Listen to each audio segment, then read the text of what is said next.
It is, without a doubt, one of the most incredible journeys in all of nature. I'm talking about the transformation from a single cell into a complete human being. So, in the next few minutes, we're going to explore that entire 9 month saga, right from day one all the way to the final moments before birth. I mean, think about it. It's a process so complex it almost defies belief, yet it happens millions of times a day all over the world. So, how does this incredible transformation actually happen? Well, it's a story of almost perfect biological orchestration. We're going to follow all the key milestones, we'll demystify some of that medical language you hear, and, of course, witness the dramatic finale. So, you ready? Let's begin this story right at the very start. Okay, so who or what guides this incredible process? Well, it turns out there's an entire field of medicine dedicated to being, you could say, the journey's guide for expecting parents. And that field is obstetrics, or just OB for short. And its role is absolutely crucial. I mean, it covers everything from conception all the way through that critical period after birth, all to make sure both mother and child are healthy and safe. You know, this is a brilliant way to see how medical language often works. What sounds like a really complex term is usually just simple parts put together.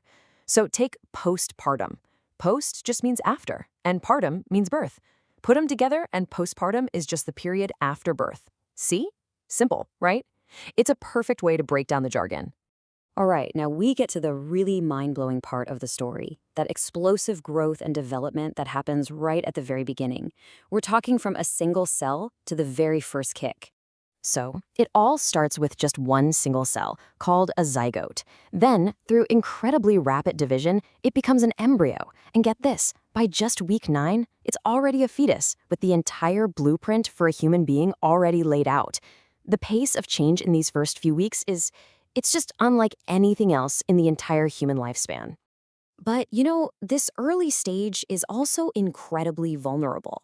Because all the body's fundamental systems are being built from scratch, exposure to harmful substances, we call them teratogens, can really disrupt that development, sometimes with lifelong effects. It's a time of immense potential, for sure, but also immense delicacy. Then, right around week 20, a truly special milestone happens. It's called quickening. And this is the very first time the mother actually feels the baby move. It's so much more than just a physical event. It's this profound moment of connection. It's really the baby's first hello to the world. So, with all that foundational work complete, the focus of the journey starts to shift. Now, it's all about preparing for the world, getting ready for life on the outside. By week 37, you could say the heavy lifting of development is pretty much done. The major organs, they're ready to go. And this is crucial. The lungs are mature enough to breathe air. From this point on, the primary job is simply gaining weight and getting ready for arrival. The baby is, for all intents and purposes, ready for the world. And now we arrive at the climax of this entire 9 month journey. This is the moment all that preparation has been leading up to, labor and delivery.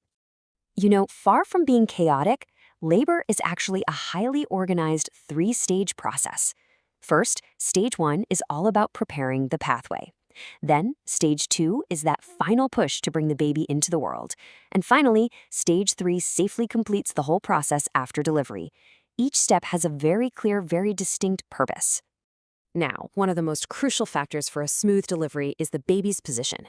The ideal setup is head down. If they're feet first, which is called a breech position, that's when the medical team might need to step in and intervene, just to make sure there's a safe delivery for everyone involved. So, the moment the baby arrives, you might think the work is over, but it's not. In fact, a new life's very first test happens within just a few minutes. This is what's known as the APGR score. It's just a quick assessment that's done at 1 minute and then again at 5 minutes after birth. They're checking vital signs, things like heart rate and breathing, to get a quick snapshot of the newborn's health. What are they looking for? A score closer to 10 is what doctors are always hoping to see. But sometimes, there are unexpected detours. One of them is called prolonged labor. And that's basically when the whole process just stalls. This can put stress on the baby and really exhaust the mother, which is exactly why it's a primary reason for a C-section, to protect the health of both. But hey, just to put that into perspective for you, while it is a serious concern, prolonged labor only happens in about 8% of births. What it really does is underscore just how prepared medical teams have to be to manage any possible scenario and make sure there's a safe outcome. But the story doesn't just end at delivery. Nope. In fact, a whole new and equally important phase is just beginning. This period is often called the fourth trimester. It's the time when the mother's body starts the incredible process of recovering, and at the exact same time, that critical parent-child bond is being formed. It really is a time of both recovery and connection. And this really highlights a core principle of modern obstetrics. The absolute healthiest outcomes come from continuous, active care. That means supporting health before pregnancy, all the way through the 9 months, and well into that postpartum period. The journey, it really doesn't end at delivery. And all this leaves us with a final, really forward-looking question.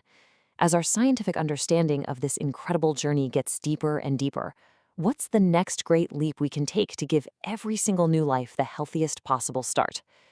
That question, well, that's what drives this entire field forward, every single day.